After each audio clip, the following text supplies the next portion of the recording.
My name is Alex Winter and the film is Deep Web. I was very active in the BBS Usenet era of the late 80s and became friendly with a lot of people who were activists that were using the internet for creating change and changing policy using technology. There is a very strong political component to Silk Road. So I have a personal interest in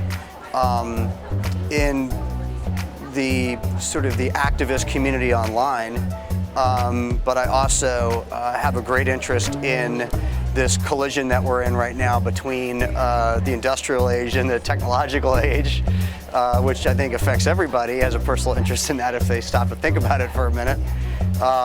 And there's going to be precedent law that's set now that impacts us for many, many years to come that involve our privacy, our right to privacy, and our right to anonymity, not just in the digital space, but across the board. And this story really impacts a lot of issues that are prevalent at the moment.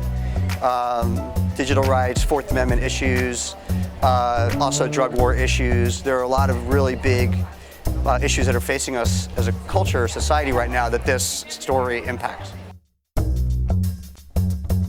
Well, you know, with these stories, I don't want to preach to the choir. I like, exposing aspects of technology and what their motivations are, some of these services and some of these aspects of new technologies for people who may not know what they are or understand them, or may have a really inaccurate perspective on them given the way they've been covered in the mainstream press. So with Napster, I knew the Napster story very well. I knew that what was being covered in the press was really inaccurate and incomplete at best, and oftentimes just very wrong. And I saw the same thing happening with the Ross Ulbricht case, where it was being either misrepresented or unrepresented. So it was really, the audience really is people who may know nothing about this stuff whatsoever, and hopefully it will provoke them to look at these issues with a more nuanced perspective. The takeaway should be different for everybody, but I think there's a lot of nuance to this story because a lot of the activism involved is extremely radical. And because it's so radical, it's very provocative to a lot of people.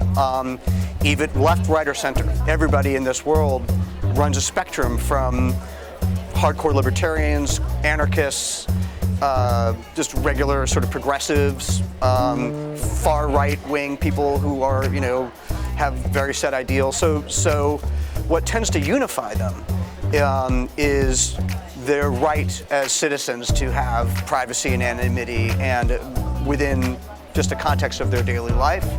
And then a lot of issue that people take with the drug war, sort of 4 decades of a failed policy and the destructive nature of that policy. I think that this case should really be examined very closely. And I've got a 90-minute movie. I examine it as closely as I can, 90 minutes. I think that it's incumbent upon people to look at this case more closely. And again, not from a sort of reactionary perspective of, oh, it's either all right or all wrong, but actually what's going on in the gray. Because what's going on in the gray is going to not only affect everybody, but there is a person's life at stake.